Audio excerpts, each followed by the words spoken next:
Okay, you've got that down like a boss. Let's jump into the two methods I mentioned earlier that will help us explain these changes to Xavier and our other clients. First is horizontal analysis. Just like it sounds, you're looking at the numbers going across each line and comparing the changes over time. This is helpful for spotting trends, especially for line items. Changes over time can be expressed as a percentage, like what we just did, or in dollar amounts. The only difference here is that you might be looking at multiple periods, not just two. The second method is called, wait for it, vertical analysis. Now, this method not only means reviewing the numbers across vertical columns, but specifically uses percentages.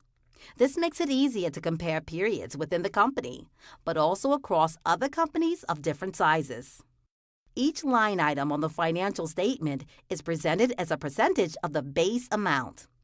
On the income statement, sales or revenue is the base amount.